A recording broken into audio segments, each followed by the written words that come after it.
Because of rampant fraud and criminal activities, China's neighbor Myanmar has been on the hot search list on social media many times. In the telecom fraud park in northern and eastern Myanmar, many people were forced to engage in fraudulent and criminal activities, were unable to escape, were tortured, imprisoned, and even died, and their human organs were trafficked. Victims who fled back from northern Myanmar said that they saw people being killed every day in the telecom fraud park. Therefore, the Chinese public is more concerned about the situation of telecom fraud in Myanmar.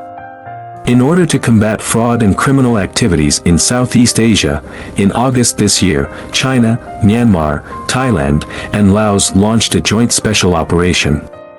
According to the announcement of the Ministry of Public Security of China, on September 3, the Chinese and Myanmar police launched a joint law enforcement operation, destroyed 11 telecommunications fraud dens, and arrested 269 suspects, 186 of whom were Chinese. In addition, the behind the scenes of the Myanmar fraud groups has also surfaced. As many as 21 big bosses, organization leaders, and key personnel of the fraud group have been arrested, of which 13 are wanted fugitives, and one is absconded 19 years homicide.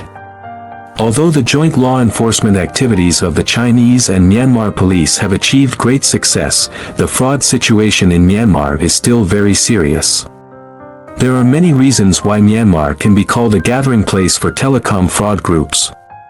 In terms of politics, the ethnic conflicts buried during the British colonial rule caused a serious crisis.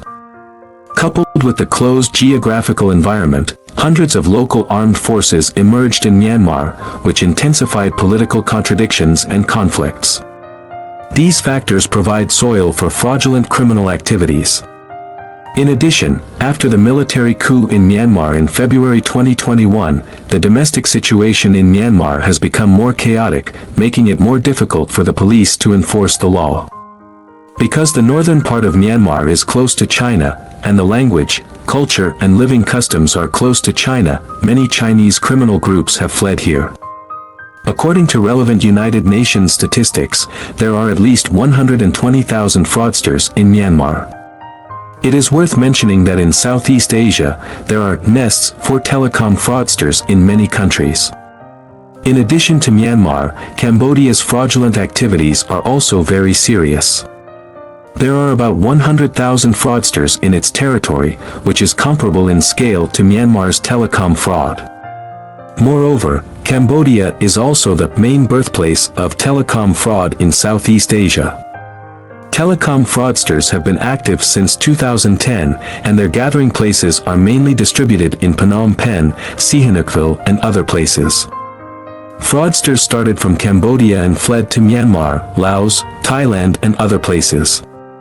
According to relevant information, in the 8 years since 2011, the number of fraud suspects handed over by the Association of Southeast Asian Nations to China has reached about 5,000, of which 30% were captured from Cambodia. Of course, not all ASEAN countries have serious fraud crimes. For example, in Singapore and Brunei, the social security situation is similar to that in China, and they are not the main gathering places for telecom fraud activities. What these fraudulent groups have done has had a great negative impact on the entire Southeast Asian region, causing a significant reduction in the number of international tourists traveling to Southeast Asia. Therefore, ASEAN needs to pay attention to the criminal activities of telecommunications fraud, and needs to conduct more joint law enforcement actions with China. The joint law enforcement operations of China, Myanmar, Thailand, and Laos need to be normalized.